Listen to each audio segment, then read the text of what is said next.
वो उत्तर प्रदेश जहां पर योगी आदित्यनाथ की सरकार है।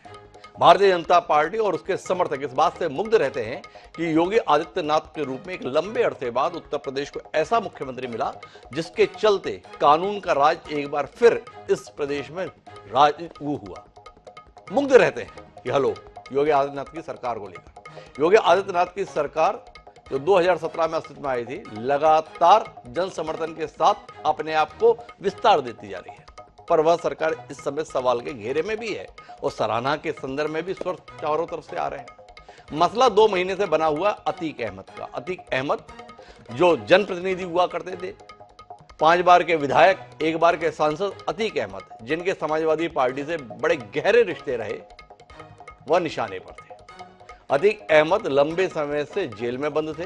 जेल में जाने की उनकी कार्रवाई को अंजाम मायावती की सरकार में दिया गया था और वही अतीक अहमद चर्चा में तब आए जब उनसे जुड़े हुए एक मसले में मामले के गवाह उमेश पाल की दिन दहाड़े इलाहाबाद में हत्या कर दी गई, जिसे अब हम प्रयागराज के नाम से पुकारते हैं। उमेश पाल की हत्या के मामले में अतीक अहमद के बेटे समेत तमाम लोग के खिलाफ मामला दर्ज हुआ। अतीक अहमद का बेटा असद पुलिस एनकाउंटर में मारा गया। अतीक अहमद 2 महीने से लगातार यह बता रहा था कि अब जो कुछ भी चल रहा है इसमें मुझे भी मार दिया जाएगा, मेरे भाई को भी मार दिया जाएगा। उसका कहा हुआ सच हो गया जब 2 दिन पहले अतीक अहमद को अस्पताल ले जाते समय भाई के साथ गोली मार दी गई। 3 युवकों के द्वारा इस गोली कांड को अंजाम दिया गया। तीनों युवकों के संदर्भ में अभी तक समझ पर है कि उन्होंने इस गोलीबाजी को कैसे अंजाम दिया, क्यों अंजाम दिया, किसके कहने पर अंजाम दिया। कहानी यह बताई गई कि इन्हें जल्द बड़ा आदमी बनना था, बड़ा चर्चित होना था, इसलिए इस घटना को अंजाम दिया। दूसरी थ्योरी इस बात को लेकर चल रही है कि कुछ लोगों को यह अंदेशा हो गया था कि अतीक अहमद से अब वो कहलवा लिया जाएगा जिसके चलते सफेद पोश लोग बेनकाब हो जाएंगे, उन्होंने बरवा दिया।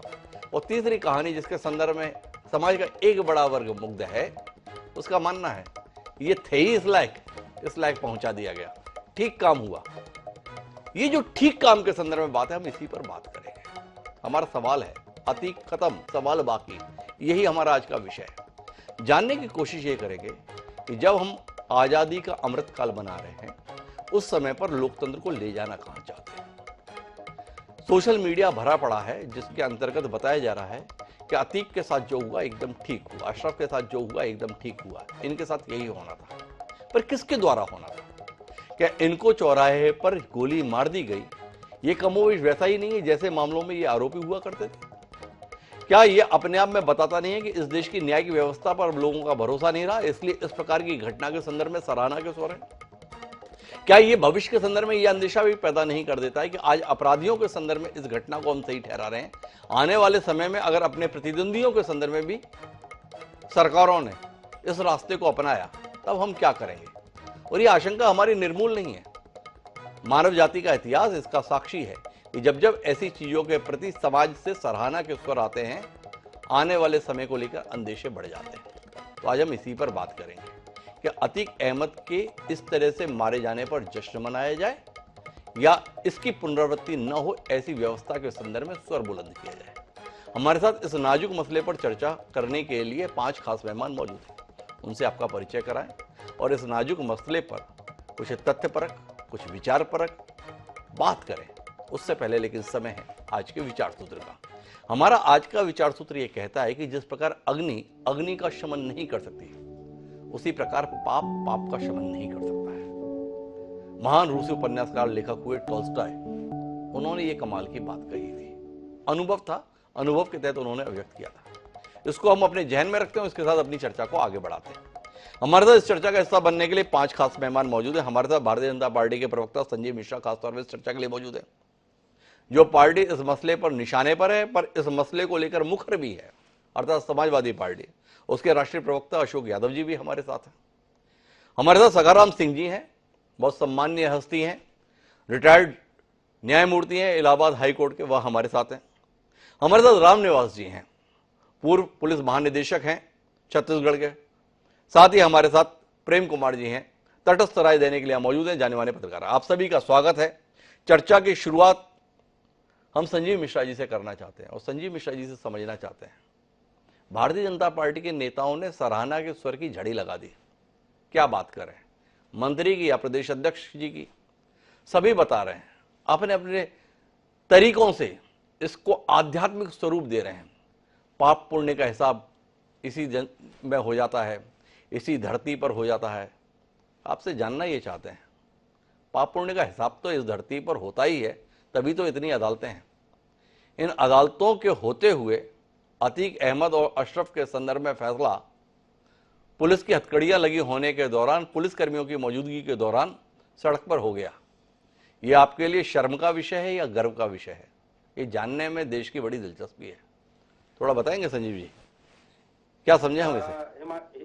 हिमांशु जी, ये बात सही है कि जो घटना हुई है वो घटना अप्रत्याशित है, लेकिन उत्तर प्रदेश की जनता पर कोई उंगली उठाने से पहले मुझे लगता है कि ये जरूर कहना होगा कि उत्तर प्रदेश की वही ये पुलिस है जिस पुलिस के समय में कोई माफिया हावी नहीं हो पाया, और जिस माफिया ने अगर इस तरीके की वारदात की है तो पुलिस प्रशासन ने उसको माकूल जवाब भी दिया है। ये तो एक तरफ की बात। दूसरी तरफ की बात यह है कि कुछ राजनीतिक दल जरूर थे जिनको जनता लगातार सहन कर रही थी, और उन राजनीतिक दलों ने ऐसे माफियाओं को न सिर्फ संरक्षण दिया बल्कि पाल पोस करके इनको राजनीति में विधायक और सांसद भी बनाया। मेरे कहने का यह मतलब है कि जनता बहुत भली भांति जान रही है, लगातार अब 2014 और 17 के बाद से उत्तर प्रदेश में और देश में जवाब दे रही है। जो राजनीतिक दल इस तरीके के माफियाओं को पाल रहे थे उनको जनता ने सबक सिखाया है। ये जरूर है कि घटना दुर्भाग्यपूर्ण है, इस तरीके की घटना नहीं होनी चाहिए थी, और इसके लिए ही न्यायिक वो बनाई गई है। मुझे लगता है कि उसका निर्णय आने दीजिए, दूध का दूध पानी का पानी होगा, और इसमें जो लोग भी दोषी होंगे उनको बख्शा नहीं जाएगा। जी, आप बहुत जिम्मेदार पार्टी के जिम्मेदार प्रवक्ता हैं, आपकी बात की बड़ी महत्ता है हमारे लिए। हमने कहा ये अप्रत्याशित है। दो बयान आपसे साझा करता हूं और फिर समझूंगा ये अप्रत्याशित कैसे है। एक बार सुनिए बयान। हमारा परिवार पूरी तरह से बर्बाद हो गया, और एक सवाल कोई कर रहा था कि की समाप्ति पहले ही हो चुकी थी, अब तो खाली रगड़ा जा रहा है। ये सही नहीं है, करना चाहते हैं, मारना चाहते हैं। ये सही नहीं है, करना चाहते हैं, मारना चाहते हैं। ये जाओगे 2 हफ्ते में, फिर तुमको निकालेंगे जेल से और निपटा दिए जाओ। माननीय चीफ जस्टिस को और इलाहाबाद के चीफ जस्टिस को और माननीय मुख्यमंत्री को मेरा बंद लिफाफा पहुंच जाएगा अगर मेरी हत्या होती। तो माननीय संजीव मिश्रा जी, जिस घटना को आप अप्रत्याशित बता रहे हैं, मारे गए अतीक अहमद और अशरफ दोनों ने बाकायदा ये बताया था हमें मार दिया जाएगा। उन्होंने कहा था हमें मार दिया जाएगा, वो मार दिए गए। क्या कहें इसे? आपकी विफलता, आपकी अक्षमता, आपकी नाकामी, कानून के संदर्भ में भरोसे का उठ जाना, और जो सरकार इस बात पर मुग्ध थी कि हमने माफिया को खत्म कर दिया। क्या माफिया को खत्म किया आपने? जो उमेश पाल ने इस अतीक अहमद के खिलाफ आवाज बुलंद की थी, उसको आप बचा पाने में नाकाम रहे। यह आपने माफिया को खत्म किया। जिस अतीक अहमद के संदर्भ में अदालत से सजा की मिसाल बननी चाहिए थी, उसे 3 गुंडों ने बीच सड़क पर गोली मार दी पुलिसकर्मियों की मौजूदगी में। इसमें आपको शर्म अनुभव नहीं हो रही? आप इसे महज अप्रत्याशित बता रहे हैं, बाकी लोगों पर दोष लगा रहे हैं। आप अपनी नाकामी के संदर्भ में कब स्वीकारेंगे कि हां, हम उस दायित्व का निर्वहन नहीं कर पाए जो सरकार के तौर पर हमें निभाना था? हिमांशु जी, ये आपकी बात निश्चित रूप से मजबूत है, मैं इस बात को मानता हूं जी, लेकिन केवल पुलिस प्रशासन पर आरोप लगा देना कि ये आपकी विफलता है, पुलिस की विफलता है, मुझे लगता है कि ये उचित नहीं होगा। इसलिए मैंने शुरू में ही आपसे कहा कि ये वही उत्तर प्रदेश है जहां कोई माफिया, कोई गुंडा, कोई अपराधी इस तरीके से पनप नहीं पाया, क्योंकि मुख्यमंत्री योगी आदित्यनाथ जी की बिल्कुल 0 टॉलरेंस की नीति है। उन्होंने किसी तरीके माफिया को कहीं संरक्षण नहीं दिया जी। और जिस माफिया ने मुंह उठाने की कोशिश की, सर उठाने की कोशिश की, निश्चित रूप से यही उत्तर प्रदेश की पुलिस है जिसने उनका सर कुचलने का काम किया। संजीव, मैं एक सीधा सवाल करता हूं, आने वाले समय में सनद रहेगी। जिन लड़कों ने ये हत्या की उन्होंने नारे भी लगाए, वीडियो सामने है किस तरीके से गोली मारी गई। आपसे जानना ये चाहता हूं कि आप लोग कई बार उदाहरण प्रस्तुत करना चाहते थे समाज में, क्या माने अतीक अहमद की सरेआम हत्या के संदर्भ में 3 अभियुक्त जो गिरफ्तार हुए उन पर फास्ट ट्रैक में मुकदमा चलेगा? क्या अगले 1 महीने 2 महीने के अंदर ही इनको सजा सुनाई जाएगी और ऐसी सजा सुनाई जाएगी जो मिसाल बन सके? सजा क्या सुनाई जाएगी ये तो अदालत का काम है, पर सजा फास्ट ट्रैक कोर्ट के माध्यम से हो, क्या यह भरोसा आपके माध्यम से मिलेगा? या अतीक अहमद 40 साल तक किसी मामले में सजा नहीं पाए, तो ये 3 जो छोरे दिखाई दे रहे हैं अपने आप में मुग्ध हो रहे हैं और लोग सोशल मीडिया में इनकी प्रशंसा में कसीदे लिख रहे हैं, कुछ समय में बाहर दिखेंगे हमें मुस्कुराते हुए जमानत पर? नहीं हिमांशु जी, मैं नहीं समझता हूं कि ये इस तरीके की स्थितियां होंगी। साल जरूर बनेगी जी, आ जाने दीजिए, रिपोर्ट आने दीजिए। जो न्यायपालिका की तरफ से एक कमेटी बनाई गई है उसकी रिपोर्ट आने दीजिए। मुझे लगता है इसमें जो भी दोषी होगा वो बख्शा नहीं जाएगा, एक चीज। जी, दूसरी चीज, जो आप इन 3 लोगों 3 नौजवानों की बात कर रहे हैं, ये अपराधी हैं, ये क्रिमिनल हैं, इनका पुराना रिकॉर्ड भी है, ये घर से भी काफी समय से अलग चल रहे हैं और जिस तरीके की वारदात इन्होंने की है ये वारदात अक्षम्य है, इनको कहीं किसी तरीके से बख्शा नहीं जाएगा। इतना जरूर कहूंगा कि जो आपको एक पुलिस की तरफ से तो थोड़ा सा मुझे लगता है कि जिसको मैंने अप्रत्याशित शुरू में कहा, उस पर भी आदरणीय मुख्यमंत्री जी उस पर भी कार्रवाई की बात कह रहे हैं। वहां पर भी जो भी इसमें हीला हवाली दिखाई देगी उस पर भी सख्त कार्रवाई होगी। ये उत्तर प्रदेश में योगी जी की सरकार है, ये वो पुरानी सरकारों की तरह नहीं जो गुंडों अपराधियों को पाला करते थे। संजय जी कब तक मुग्ध रहेंगे आप? गुंडे बदमाशों को पाला करते थे, उमेश पाल आपके रहते हुए मारा जा रहा है, अतीक अहमद को गुंडों के द्वारा 20 सड़क में मारा जा रहा है। विचार कीजिएगा। पर मैं आना चाहता हूं सम्माननीय अशोक यादव जी के पास। हृदय द्रवित है समाजवादी पार्टी का, ऐसा उसके नेताओं की प्रतिक्रिया से लगता है। किस बात पर इतने परेशान है? आपका पुराना नेता मारा गया, इस बात पर परेशान है। एक व्यक्ति जिसने सरेआम अपने साथियों के साथ एक मामले के गवाह की हत्या की, वह एनकाउंटर में मारा गया, उसमें भी आपका हृदय फटफट गया। तो बताएंगे अशोक यादव जी, समाज में संदेश क्या देना चाहते हैं कि लोग किसी भी किस्म का अपराध करें, उनके संदर्भ में पुलिस का काम हाथ जोड़ के खड़े रहना है। अगर वो उनके संदर्भ में कार्रवाई करती है तो ठीक नहीं रहता, समाज में संदेश ठीक नहीं जाता। क्या कहता है अशोक जी, चाहते क्या है आप?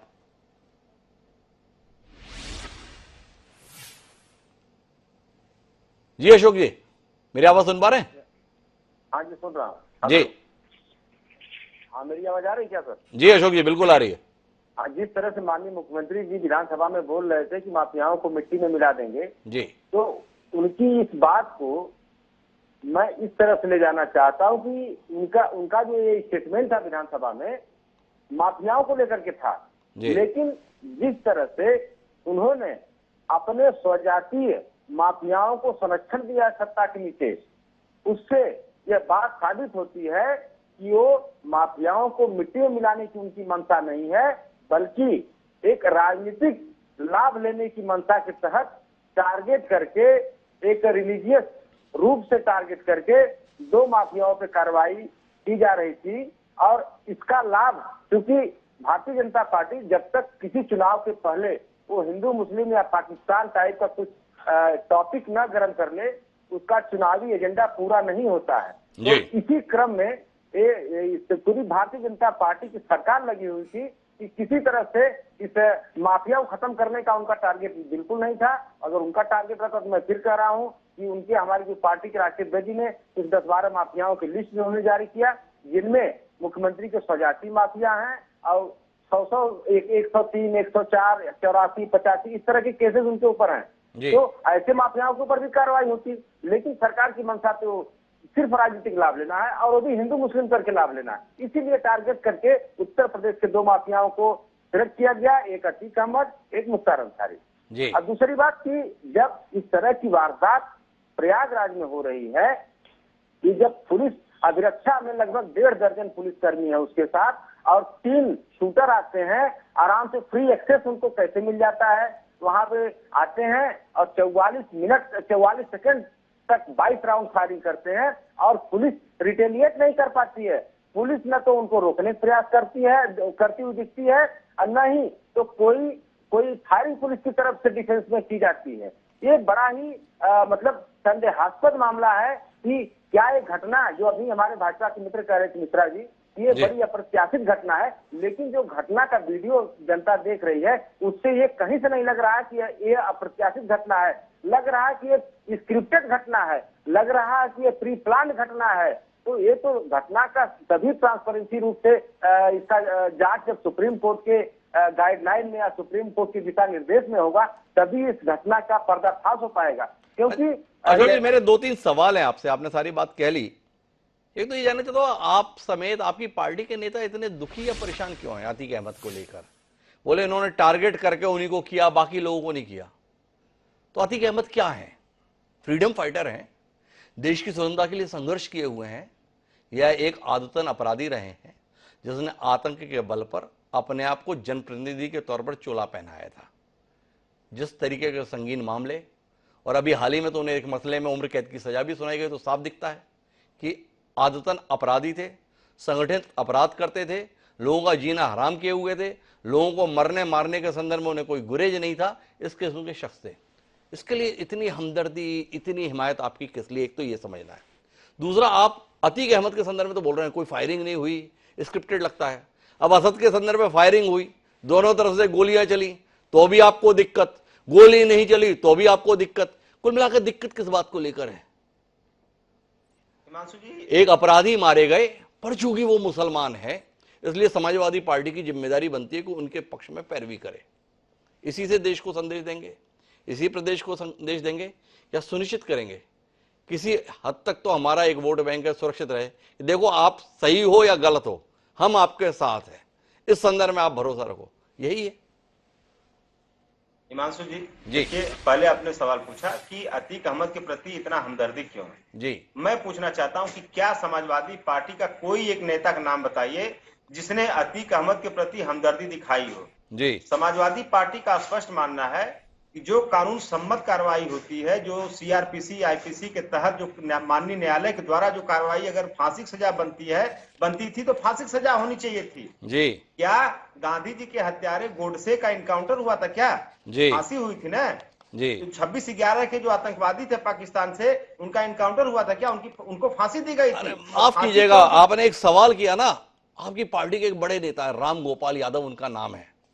मुझे लगता है शायद आपने उनका बयान नहीं पढ़ा। उन्होंने क्या कहा? उन्होंने कहा कि मीडिया ने गैंगस्टर बना दिया। कभी कभी कुछ घटनाएं हो जाती हैं, बड़े बड़े लोगों से हो जाती हैं।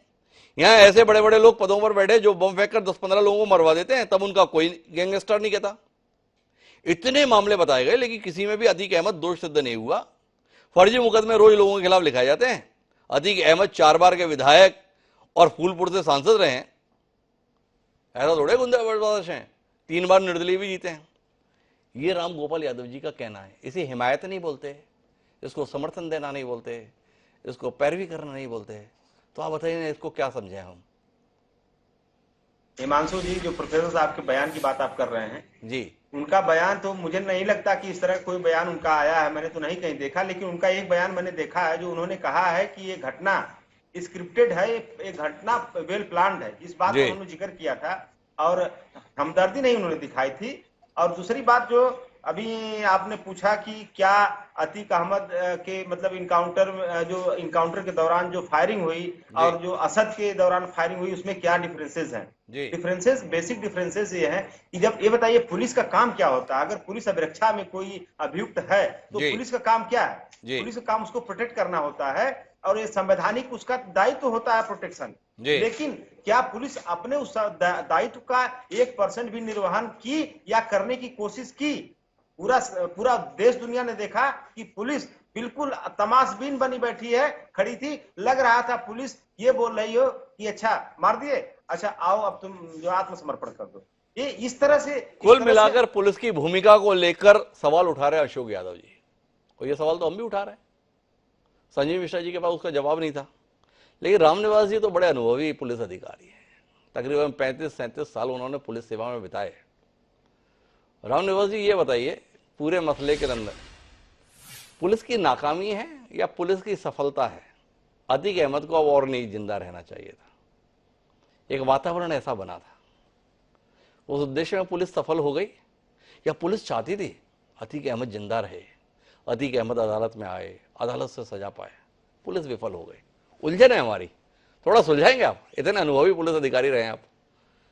ये डॉक्टर हिमांशु जी, पुलिस का दायित्व है कि वो उसकी अभिरक्षा में था, उसकी सुरक्षा करते। इसमें पुलिस की ये कहें कि वहां पे एक तरीके से हम कहेंगे अक्षमता जरूर रही, लेकिन पुलिस उसको जरूर चाहती थी कि कानूनी दायरे में उसको सजा मिले जी। जिस प्रकार की स्थिति वहां पे थी कि यदि पुलिस वहां फायरिंग करती तो कम से कम 10 से 15 लोग और भी मारे जाते जी। तो पुलिस ने एक तरीके से कि जो भी वहां पे प्रभारी रहा होगा या साथ में रहे होंगे, क्योंकि जिस तरीके से वीडियो हमने देखे हैं उसमें पुलिस के पास कोई कि वो आते हैं पत्रकार के रूप में और प्रश्न करते हैं और उसके बाद वो फायरिंग करते हैं, तो यदि पुलिस उसमें रिटेलिएट करती उस समय तो उसमें कैजुअलिटी और अधिक हो जाती। तो इस प्रकार से हम ये जरूर कहेंगे, क्योंकि पुलिस अभिरक्षा में मारा गया तो पुलिस की इसीलिए वहां पे उत्तर प्रदेश पुलिस ने 17 पुलिस कर्मियों को दंडित किया है, सस्पेंड किया है। विभागीय कार्रवाई होगी और उनके ऊपर कार्रवाई जो है, क्योंकि कोई भी पुलिस कर्मचारी ये नहीं चाहता है कि वो अपने आप को वहां पे शहीद कर दे। विभागीय कार्रवाई में उनको 100% सजा मिलेगी, चाहे उनको नौकरी से निकाला जाए, चाहे उनकी पनिशमेंट दूसरी दी जाए, चाहे वेतन वृद्धि रोकी जाए, उनके ऊपर असर पड़ेगा। और जो हमारे कुछ साथी कह रहे हैं स्क्रिप्टेड है, ये पूर्णतः, क्योंकि पुलिस की कार्य प्रणाली में जैसे वो जब साथ साथ चल रहे हैं तो जरूर थोड़े कैजुअल हो जाते हैं उनसे कि भाई वो हर पत्रकार पूछ रहे हैं, पत्रकार साथी पूछ रहे हैं, एक तरीके से पूरा ये था, उनको भी ये था कि इस प्रकार की घटना संभावित नहीं है, इसलिए वो भी उस प्रकार में एक प्रकार से। मेरे दो सवाल हैं आपसे। एक तो सवाल ये है कि अतीक अहमद और वो उसका भाई दोनों बता रहे थे कि हमें मार दिया जाएगा, लगातार कह रहे थे, कोई मायने नहीं इसके। एक दूसरा, ऐसा गंभीर किस्म के अपराधों से जुड़ा हुआ व्यक्ति, जिस तरीके से साबरमती से लेकर उत्तर प्रदेश की बार बार यात्रा कराई जा रही थी, अतीत की घटनाएं, ऐसे ही गाड़ियां जाती हैं, कब अचानक टायर फट जाता है, कब गाड़ी अचानक पलट जाती है, कब अचानक भागने की कोशिश हो जाती है, भागने की कोशिश में रोकने की कोशिश की जाती है, रुकता नहीं है इसलिए गोली चलाई जाती है और व्यक्ति मर जाता है। इससे बहुत हो गए उत्तर प्रदेश में। क्या कहते हैं अतीक अहमद के संदर्भ में? वाकई बचाने की कोशिश थी रामनिवास जी, अपनी बिरादरी के संदर्भ में आपने कहा कि कार्रवाई होगी, किन पे कार्रवाई होगी? वो जिसमें ये कहते हैं कि प्रखंड के अंदर उसको जो ले जाके, क्योंकि एक तो ये था कि या तो उनको फ्लाइट से लाया जाए या उस तरीके से लाया। यदि फ्लाइट से लाते तो आम जनता कहती कि इतने बड़े माफिया को फ्लाइट से लेके आ जाते हैं, और तो इस प्रकार से जो एक सामान्य प्रक्रिया थी उत्तर प्रदेश पुलिस ने वो प्रक्रिया अपनाई थी और उस प्रक्रिया में कहीं भी कोई दोष नहीं था। पूरे रास्ते उसको सुरक्षित रखा, पूरे रास्ते उसको लेके आए जी। दूसरा, माननीय न्यायालय के अंदर प्रस्तुत किया। माननीय न्यायालय के अंदर प्रस्तुत करने के उपरांत उसको जो भी रिमांड मिला उसमें पुलिस पूछताछ कर रही थी, जिसमें ये कहा गया है कि अरे वो बताइए, आप इसमें तो हो गए मुग्ध, देखो कितनी बढ़िया तो सुरक्षा दी थी, अब वहां पे कैजुअल हो गए तो बढ़ गए। सवाल तो दूसरा भी उठा हुआ है, उसका उत्तर मुझे वैसे सखाराम सिंह जी भी देंगे, पूर्व न्यायमूर्ति, लेकिन आपसे भी सवाल कर लेते हैं। इतनी काबिल पुलिस, इतनी क्षमतावान अफसर, इतना ही मजबूत तंत्र, तो अतीक अहमद के ऊपर इतने मामले लगे 40 साल के अंतर्गत, हत्या के लगे, हत्या कराने के लगे, अपहरण के लगे, एक मामले में सजा न दिला पाए। अपनी इस काबिलियत के संदर्भ में, इस विलक्षण योग्यता के संदर्भ में, इसमें भी कुछ प्रशस्ति आ जाए। ये देखिए उत्तर प्रदेश की पुलिस क्या कमाल का काम करती है।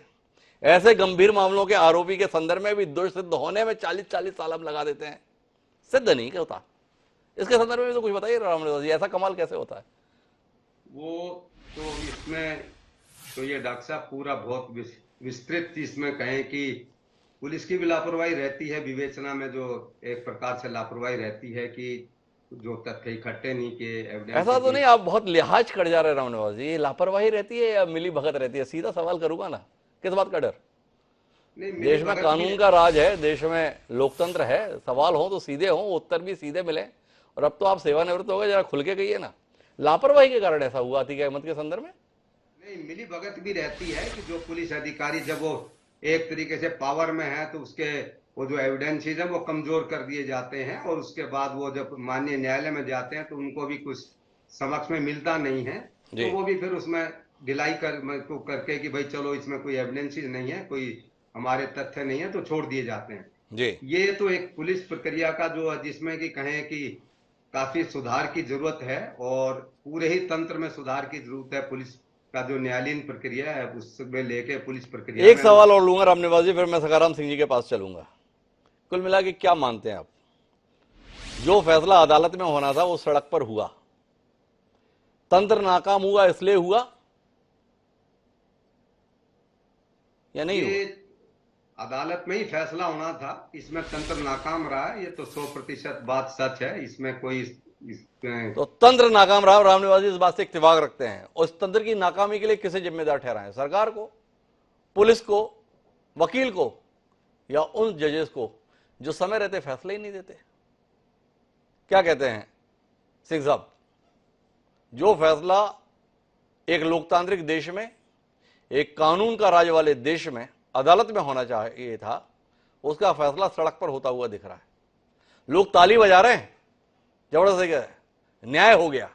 सत्ता में बैठे हुए लोग बोल रहे हैं आसमानी फैसला है, पाप पुण्य का फैसला यही होता है। क्या कहते हैं सिंह साहब, यही देश बनाने चले थे हम? देखिए डॉक्टर हिमांशु जी, अतीक अहमद और उनके भाई अशरफ का जो भी बैकग्राउंड था जी, वो किसी से छिपा नहीं जी, लेकिन मैं ये मानता हूं कि पुलिस अभिरक्षा में रहते हुए जो इन दोनों की हत्या हुई उसमें प्राइमा फेसी पुलिस के पार्ट पर लाइफ पाया जाता है, और इसीलिए वो समय सस्पेंड भी किए गए हैं। देखिए पुलिस को मेरा जो मानना है, ऐसा नहीं है कि इतना सेंसिटिव मामला था जी, तो उनके पास जाने के लिए जो चाहे मीडिया कर्मी के नाम पर आ रहे हो चाहे जिस नाम से भी आ रहे हो जी, तलाशी लेनी चाहिए थी जी।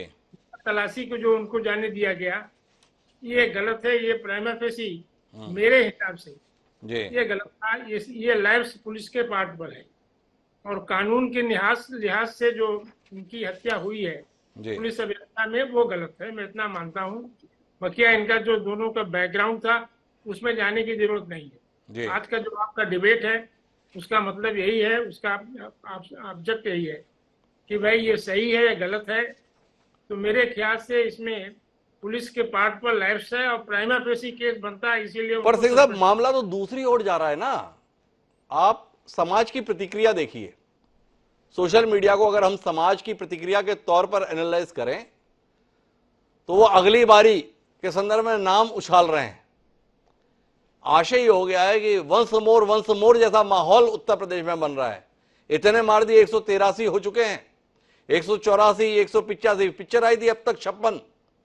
उस किस्म की फिल्म बनाने की बात जैसे उत्तर प्रदेश में बनाने की होड़ मची हुई है, उसके बारे में हम डिस्कशन नहीं करेंगे जी। मास मेंटालिटी कैसे होती है, भीड़ में कैसे भीड़ तंत्र काम करती है, उन्हें राइट और रॉन्ग का कोई सवाल नहीं होता जी। लेकिन जो कानून के निगाह से बात है तो कानून के निगाह से यही है कि जो पुलिस अभिरक्षा में इन दोनों की हत्या हुई है वो गलत हुई है। और उससे साहब आप केवल इस पे क्यों जाना चाहते हैं कि पुलिस अभिरक्षा में जो हत्या हुई वो गलत हुई? एक आम नागरिक होने के नाते मेरा आपसे सवाल यह है कि अदालत में अतीक अहमद के संदर्भ में इतने मुकदमे चल रहे थे, जिस बसपा विधायक राजू पाल की हत्या का मसला था जिसमें उमेश पाल एक महत्वपूर्ण गवाह था, वो घटना 2005 की थी। 2023 तक उस मसले में फैसला नहीं आया। 18 साल तक एक जनप्रतिनिधि जिसको सरेआम मारा गया उसके संदर्भ में 18 साल में फैसला नहीं दर्ज की अदालत। किस फैसले के संदर्भ में और किस अदालत के संदर्भ में लोगों का भरोसा रह जाएगा? केवल पुलिस दोषी, अदालत के संदर्भ में आपके मन में कोई गुस्सा, कोई आक्रोश, कोई नाराजगी नहीं? गुस्सा के सीमा से हम अलग परे हो गए हैं जी। मुझे घटना के बारे में न पाप न पुण्य जी, दोनों का अतिक्रमण कर दीजिए, तब समाज बनेगा जी। जब तक पाप और पुण्य का भेद रहेगा, डुअलिटी रहेगी, तब तक घटनाएं होती रहेंगी जी। अद्वैत की बात, फिलॉसफी हमारा जो अध्यात्म की बात करती है जी, जब अद्वैत आ जाएगा तब ये सब खत्म हो जाएगा जी। इसलिए पाप और पुण्य की बात हम यहाँ नहीं करेंगे जी। आप पुण्य अध्यात्म में जाइए, वहाँ इसी जन्म में कर्म का फल जो है फंडामेंटल प्रिंसिपल है कि जैसी करनी वैसी भरनी। जी। तो हर आदमी को अपने कर्म का फल मिलता है, चाहे अभी मिले, चाहे आगे मिले, चाहे देर सवेर, चाहे अगले जन्म में मिले, जी। मिलता हर आदमी को अपने कर्म का फल। तो ये सब होता है। अदालतों में जो फैसले होते हैं उसमें देरी हो रही है, ये जो अदालत भी मान रही है। सर्वोच्च न्यायालय भी कई मुकदमों में कहा कि देरी है, पेंडेंसी ज्यादा बढ़ गई है। तो उसके लिए तमाम एक आदमी जिम्मेदार नहीं है जी। आप समाज के लोग भी जिम्मेदार हैं। आप देखिए कि समाज के कितने लोग हैं जो सच्ची गवाही देने जाते हैं जी। कोई गवाही सच्ची नहीं देने जाता। तो जब सच्ची गवाही गवाह नहीं मिलेंगे क्या, तब इसमें क्या तो सच्ची गवाही कोई देगा कैसे?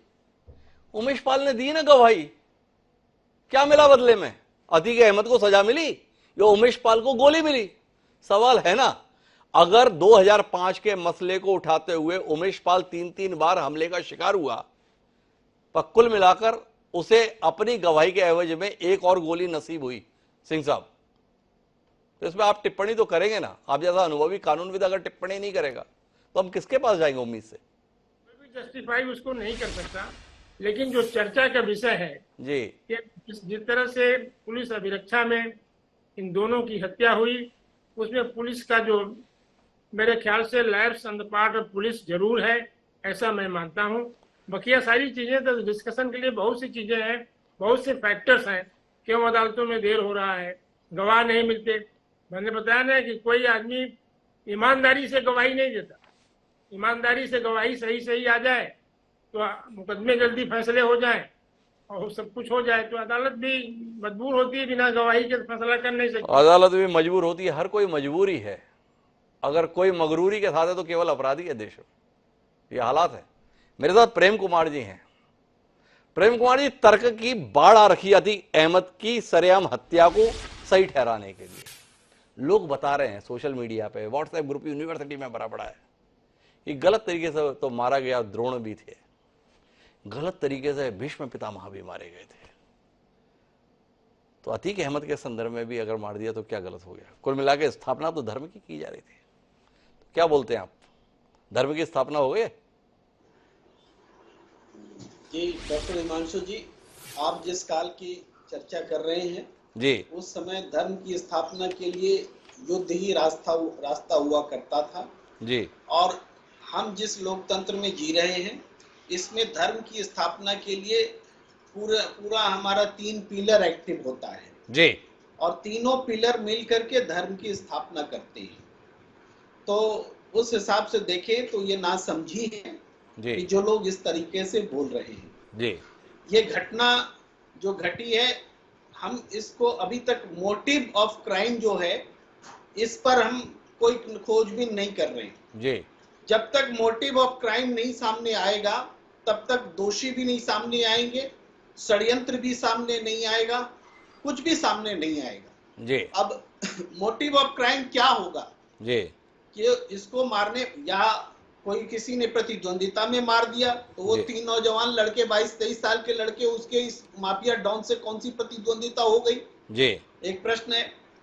अब जिन अफसरों को खुलेआम अतीक अहमद धमकी दे रहा था कि मेरे बेटे को जिसने भी एनकाउंटर किया किसी को छोड़ूंगा नहीं, और ये मीडिया ट्रायल के जरिए आ रहा था मीडिया में जी, क्या उन अफसरों की भूमिका है इनको खत्म करने में कि अगर अतीक बच गया तो हमारी तो जान नहीं, हमारी ये मोटिव है क्या जी? तो अगर ये मोटिव है तो फिर पुलिसकर्मी का इस्तेमाल और दुरुपयोग हुआ। मैं अगर लगा करके ही बात कर सकता हूं। और अगर वो बात है कि मिट्टी में मिला दूंगा वाला जो संदेश है जी, उस संदेश की कड़ी में ये घटनाएं घटी हैं तो ये फिर पॉलिटिक्स इसमें शामिल है, पॉलिटिकल लोग इसमें शामिल हैं। तो मोटिव क्या है यहीं पर सब कुछ है। और जो जांच के लिए कमेटी बनाई गई है वो अगर इसको इस रूप में देखे, मोटिव निकाल कर सामने ला दे तब तो जांच होगी। तो यही होगा कि 3 अपराधियों ने एक अपराधी को मार 2 अपराधी को मार दिया, इससे ज्यादा फिर इस घटना का कोई सिग्निफिकेंस नहीं दिखेगा हमें। लेकिन ये घटना आप जो बता रहे हैं कि सोशल मीडिया में इम्पैक्ट है, देश में इम्पैक्ट है और जो असर है, ये घटना बताती है कि ये सिंपल घटना नहीं है, राजनीतिक भी है, धार्मिक भी है और आपराधिक भी है। जी। तीनों का कॉकटेल है ये घटना, और इसलिए इसका उस रूप में इम्पैक्ट जा रहा है। तो इसको रोकने की जब बात आएगी तो राजनीतिक रूप से भी रोकना होगा, धार्मिक रूप से भी रोकने की जरूरत होगी। अभी हमारे जज साहब आध्यात्मिक बातें कर रहे थे जी। लेकिन अगले जन्म में सजा देने का प्रावधान हमारी डेमोक्रेसी में नहीं है जी। सजा तो इसी जन्म में देना पड़ेगा। और ये जो है कि जैसा बोए पेड़ बबूल के आम कहां से प्रेम कुमार जी, थोड़ा अपन खुल के बात करते हैं। ये जो पाप पुण्य का फैसला है, तो भारतीय जनता पार्टी के प्रदेश अध्यक्ष रहे स्वतंत्र देव सिंह, अभी मंत्री भी हैं, उन्होंने ट्वीट किया है पाप पुण्य का हिसाब इसी जन्म में होता है। ठीक है ना सर? तो वो सिंह साहब के साथ में नहीं है, आपके साथ में है, यही होता है। उन्होंने उसकी हिमायत की है। एक और है सुरेश खन्ना, सरकार में मंत्री हैं। उन्होंने कहा जब जुल्म की इंतहा होती है तो कुछ फैसले आसमान से होते हैं। तो आपसे जानना ये चाहता हूं, एक कानून के राज में, एक लोकतांत्रिक सरकार में, एक लोकतांत्रिक व्यवस्था में बैठे हुए जिम्मेदार लोग इन घटनाओं के संदर्भ में पाप पुण्य का हिसाब जस्टिफाई कर रहे हैं, आसमानी हिसाब बता रहे हैं, तो जमीनी हिसाब कौन करेगा? मेरा सवाल इस बात को लेकर है। क्या इसको लेकर आप शर्मसार नहीं है प्रेम कुमार जी? कहां जा रहे हैं हम? देखिए, शर्मसार होने की घटना सबके लिए है जी, मगर जो लोग कह रहे हैं कि ये पाप और पुण्य से जुड़ा मामला है, जो ये कह रहे हैं कि आसमानी घटना है, कुदरती न्याय है, वो उनको ये भी समझना चाहिए कि न्याय कंप्लीट हो गया, ऐसा नहीं है जी। ये सतत प्रक्रिया होती है। अभी जुल्म जब की इम्तहा होती है तो ये भी जुल्म की इम्तहा ही है, अतीक का मारा जाना। और अतीक ने जो कुछ किया वो भी जुल्म की इम्तहा थी जी। तो ये जो जुल्म की इम्तहा है, तो आज जो कुकर्म हो रहे हैं उसका भी तो हिसाब होगा, उसका भी कुदरती हिसाब होगा। जो एनकाउंटर्स के नाम पर मारे जाते हैं उसका भी तो कुदरती हिसाब होगा। तो हम उनसे पूरी तरह से सहमत हो जाते हैं जो पाप और पुण्य की बात करते हैं, जो पाप और पुण्य की बात करते हैं उनके साथ सहमत हो जाते हैं। तो मैं वापस संजीव मिश्रा जी आपके पास आता हूं। क्यों आप इस संदर्भ में इतने उत्साहित हो रहे हैं? क्यों आपको अपनी व्यवस्था पर भरोसा नहीं है? क्यों आपको अपना तंत्र मजबूत नहीं लगता? क्यों आपको इस देश के संविधान के तहत बनाई गई व्यवस्था के अनुसार अपराधियों को सजा दिलाने में यकीन नहीं होता? एक प्रचंड बहुमत की सरकार, एक ऐसा मुख्यमंत्री जिसकी क्षमता पर अपार भरोसा जनता को है, एक ऐसा मुख्यमंत्री जिसकी ईमानदारी और कर्तव्य निष्ठा के संदर्भ में अभी तक बहुत संदेह का वातावरण नहीं है, इसके बावजूद भी आपका तंत्र इन दुर्दांत अपराधियों को अदालत के माध्यम से उस अंजाम तक पहुंचा पाने में सफल क्यों नहीं हो रहा? ये सवाल है। क्यों आप सड़क पर ही फैसला कराना चाहते हैं? ये जताने के लिए इस समाज के स्तर पर इसकी सराहना ज्यादा मिलेगी, अदालत से शायद वो मजा ना आए इसलिए, या कोई और वजह? नहीं हिमांशु जी, मुझे नहीं लगता कि जो अभी तक पिछली रिजीम में योगी जी की पार्ट फर्स्ट सरकार और अब जो दूसरी पारी उनकी शुरू हुई है उसमें कहीं किसी तरीके की इस तरीके की स्थितियां तो नहीं आई। विकास दुबे ने जिस तरीके का माहौल था, जिस तरीके से उन्होंने पुलिस पर अटैक करना चाहा, उसका परिणाम उनको मिला था। जब पुलिस पर आप अटैक भी करेंगे और पुलिस न जवाब दे तो मुझे लगता है कि इससे ज्यादा दुर्भाग्यपूर्ण कुछ नहीं होगा। आत्म सुरक्षा के लिए के तहत वो तो करना जरूरी है। मुख्तार अंसारी की किस तरीके के उत्तर प्रदेश में स्थिति थी, हाँ, समाजवादी का पार्टी के साथी जरूर कहेंगे, उनके राष्ट्रीय अध्यक्ष जरूर कहेंगे कि एक जाति विशेष का हो रहा। विकास दुबे में कहेंगे ब्राह्मणों का अत्याचार हो रहा। गायत्री प्रजापति के बारे में क्या कहेंगे? ये कुछ भी नहीं कहेंगे, क्योंकि एक बलात्कारी को मंत्री भी बनाते हैं और फिर हटाते भी है और फिर बना देते। तो हालात बड़े अलग है। एक समाजवादी पार्टी के साथी ने कह दिया कि ये वेल प्लान्ड था। क्या इनके पास कोई तथ्य है इस बात के? वेल प्लान्ड है। आप सब ऐसे कह रहे हैं जैसे कि आप बहुत बड़े ज्ञानी टाइप के हैं, ज्योतिषी टाइप के हैं। तो इन सब बातों पे मुझे नहीं लगता कि इससे सफलता मिलेगी समाजवादी पार्टी को। समाजवादी पार्टी में गुंडे अपराधी थे, इस बात को स्वीकारने में क्या दिक्कत थी?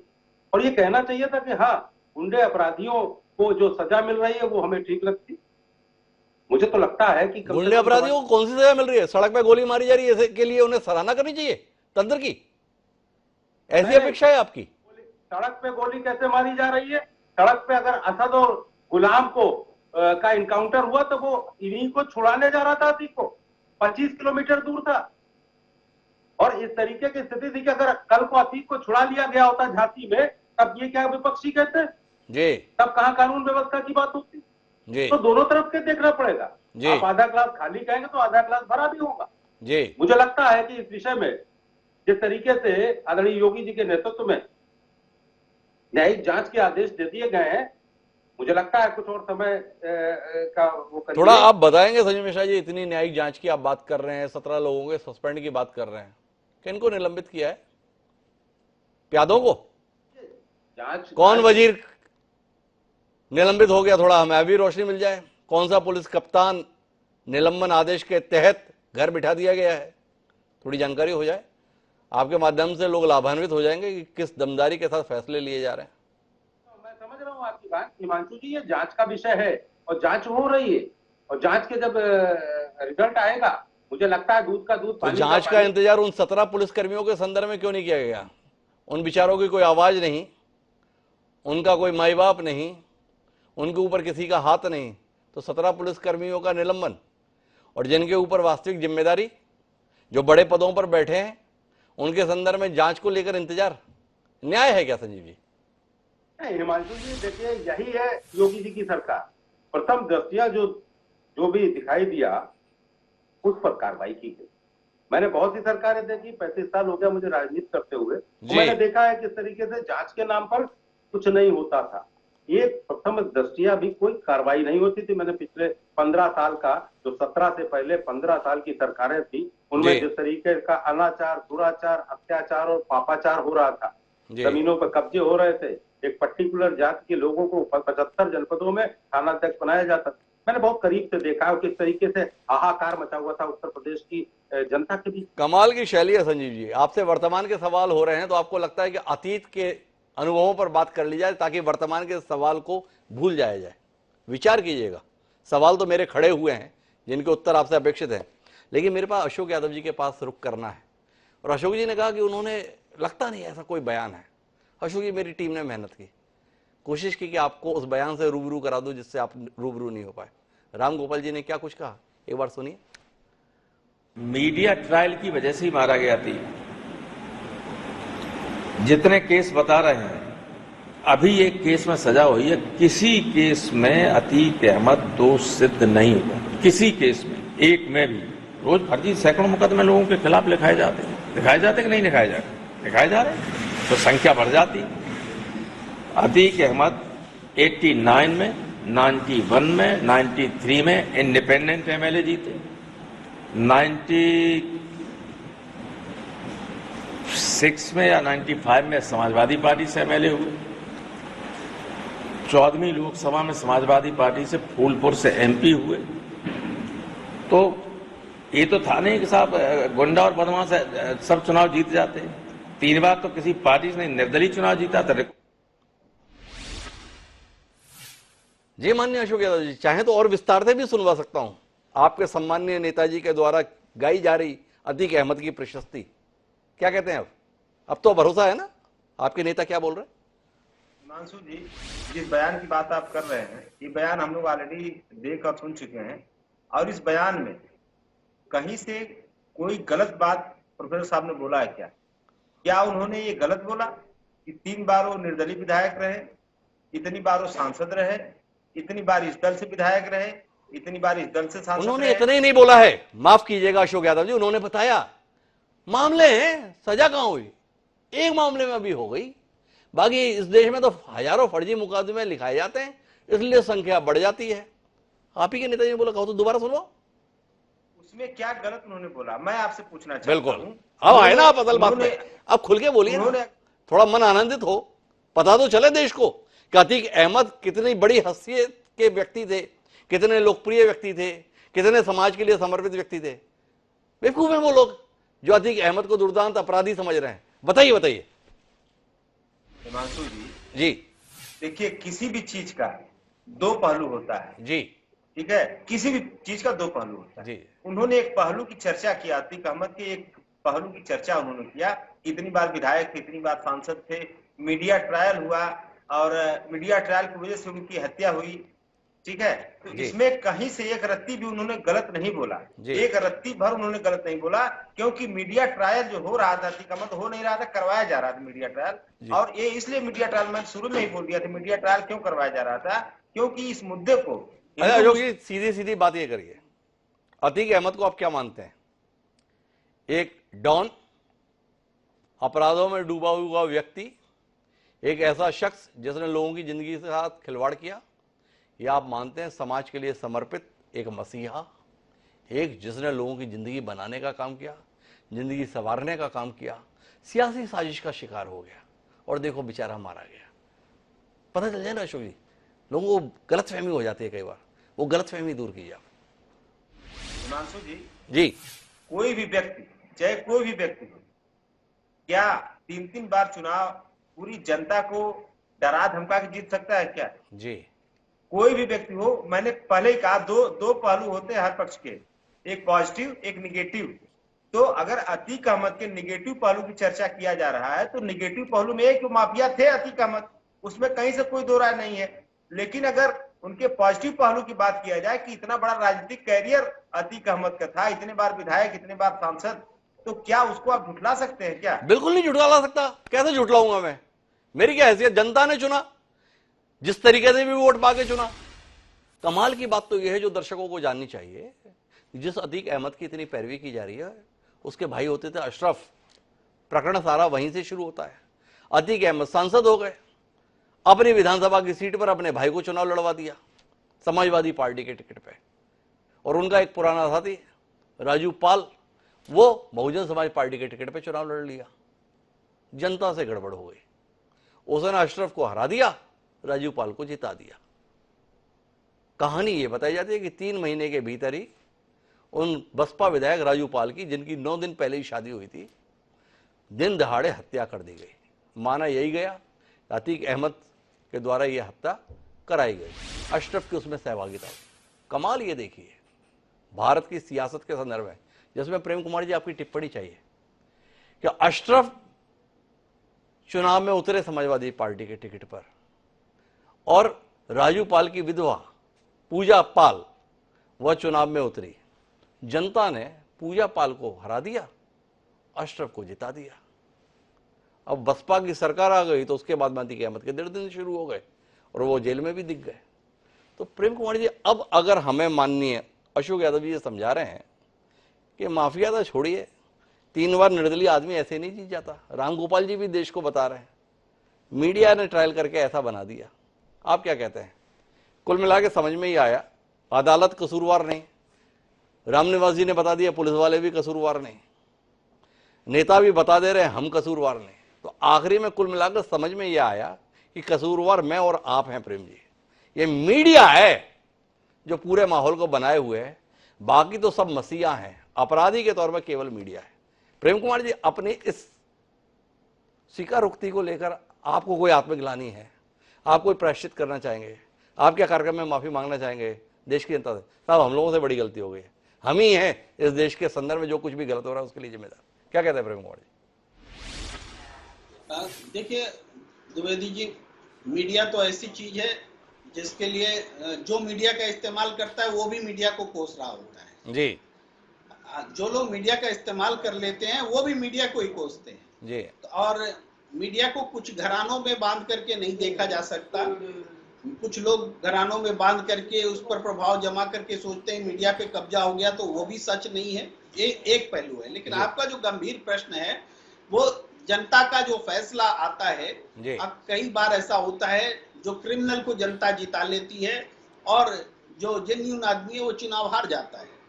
हम लोग के पास बहुत उदाहरण है, टीएन शेषन भी हारे, शर्मिला हिरोम भी हारी, जो कि इतनी बड़ी बड़ी लड़ाई लड़ी, मैंने बहुत उदाहरण दिए जा सकते हैं। कहाँ लगे हैं प्रेम कुमार जी? जिन अंबेडकर की जय जयकार करने के लिए सारे लाइन में लगे हैं, वो अंबेडकर अपने जीते जी जो है चुनाव हारते गए। तो कहानी तो बहुत बड़ी है। बिल्कुल बिल्कुल, बस प्रतीकात्मक रूप से मैंने 1-2 नाम गिनाए, तो ये बड़ी सूची है। पर बात ये है कि जो तर्क समाजवादी पार्टी से आ रही है वही तर्क तो बीजेपी भी देती है कि भाई नरेंद्र मोदी जी की सरकार बार बार रिपीट हो रही है हर राज्यों में, तो उनके राज्य में जो भी गलत काम हुए सब सही है जी। समाजवादी पार्टी भी वही बोल रही है। तो राजनीतिक दलों की भाषा सुविधा अनुसार है, अपनी सुविधा के हिसाब से बोल रहे हैं। लेकिन असल बात जो है कि ये जो क्राइम हुआ अब अतीक अहमद को लेकर के, राम गोपाल जी का आपने सुनाया स्टेटमेंट, लेकिन हम अपने में भी देखें, हम कहा अतीक अहमद मारा गया, अतीक अहमद बोल करके हम भी अतीक अहमद को इज्जत दे करके ही बात कर पा रहे हैं। क्यों? इस पर थोड़ा सा ध्यान देने की जरूरत, इसीलिए क्योंकि अतीक अहमद का अतीत कहीं ना कहीं सांसद और विधायक के रूप में भी था। नतीजा ये है कि देखिए आरजेडी के तेजस्वी यादव ने अतीक जी कहा, उस पर भी उस पर चर्चा हो रही है कि अतीक जी क्यों बोला जाए। और हम लोग भी यहाँ अतीक अहमद को कोई निरादर करके बात नहीं कर रहे हैं, आदर देते हुए बात कर रहे हैं। तो ये भी एक प्रश्न है कि क्या किसी क्रिमिनल को जिसको सजा दे दी गई है उसको हम इज्जत देकर बात करें या ना करें? तो क्या कह के बात कर रहा है? अब अतीक अहमद के साथ में मैं कौन सा विशेषण लगाऊं? प्रेम कुमार जी, नाम है अतीक अहमद कह के तो बात करूंगा, इसमें कौन सी इज्जत दे दी? थोड़ा मुझे ये भी बता दे, क्या कह के बात करूं? देखिए, आप अपने वाक्य में जब देखेंगे जो भी अब तक संबोधन हुआ है तो उसमें एक इज्जत देके ही बात की गई है। लेकिन हम इसके भाई तो मैं घोषित तौर पे कार्यक्रम में कहता हूं, मेरे मन में तो अतीक अहमद को लेकर कोई इज्जत नहीं है। अगर आपको समझ में आई है तो मैं खेद व्यक्त करता हूं। मेरी उसके सांसद होने के संदर्भ में, जनप्रतिनिधि होने के संदर्भ में किसी किस्म की कोई इज्जत नहीं। एक व्यक्ति जो आतंक का पर्याय था, जिसने समाज के संदर्भ में गलत मिसालें पेश की, उसके संदर्भ में क्या सहानुभूति और क्या सम्मान, विषय ही नहीं। बहरहाल हम अपनी चर्चा को आगे बढ़ाएं। हमारे साथ में सखाराम सिंह जी जुड़े हुए हैं। सिंह साहब, कुल मिलाकर बात संघर्ष की यह है इस समय, जिस पर आपकी टिप्पणी अपेक्षित है कि राज किसका रहेगा, कानून का या हुक्मरान का? यह सवाल खड़ा हो गया है। एक वर्ग है जो मानता है कि कौन दोषी है, कौन निरपराध है, इसका फैसला करने की जगह तो अदालत है। क्या कार्यपालिका यह फैसले लेगी क्या गलत है, और क्या वो उस अनुसार सजा भी दे देगी? और अगर वो ऐसा दे देगी तो देश जाएगा कहां? ये सवाल जहन में आता है। थोड़ा समझाएंगे आप? संविधान बना है, संविधान में किसको सही गलत का फैसला, किसका सुप्रीम किसका माना जाएगा, वो संविधान में उसका उल्लेख है। तो इसमें उसमें विभेद के कोई आवश्यकता नहीं है जी। संविधान में तभी यही है कि भाई अगर दो आदमी का झगड़ा है तो अदालत ही फैसला करेगी, तो वो अदालत ही है, वो संविधान में भी लिखा है। और तो ऐसा हो कहाँ रहा? आजकल तो बुलडोजर चल रहा है।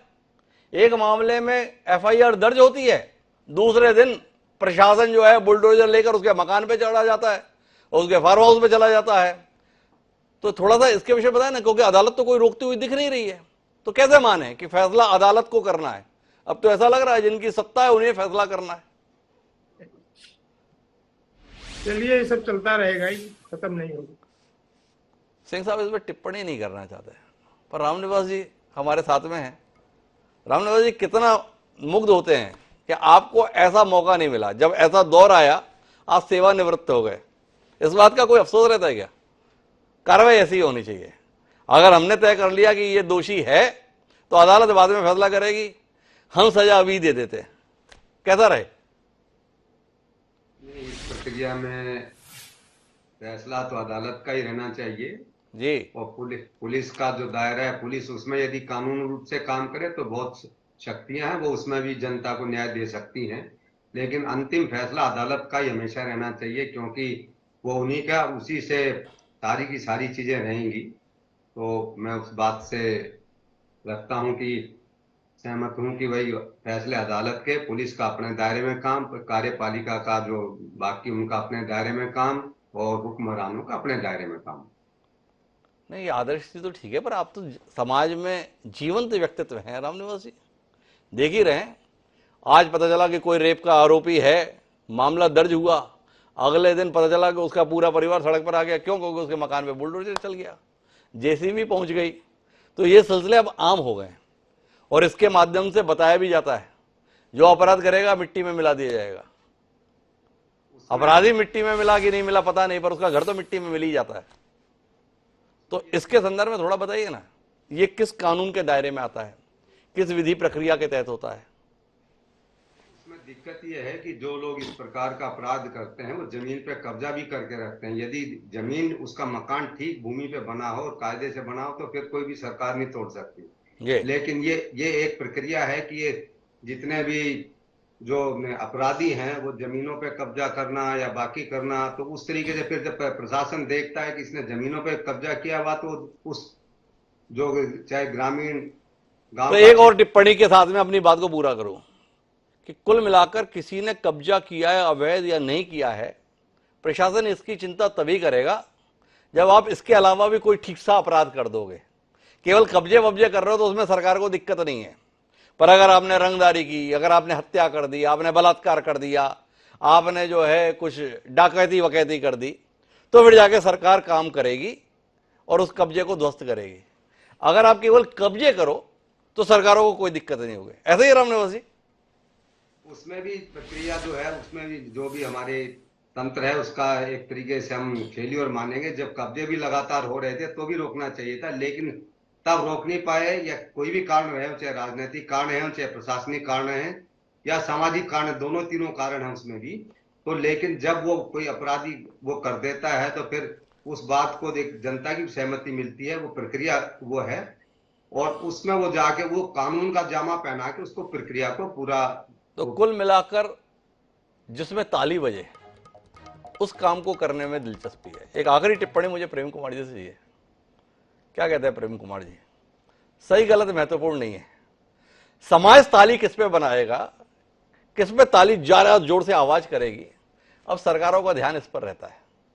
जितनी जोर से ताली मिलेगी उस अनुसार कार्रवाई हो जाएगी, चाहे सरकार किसी की भी हो।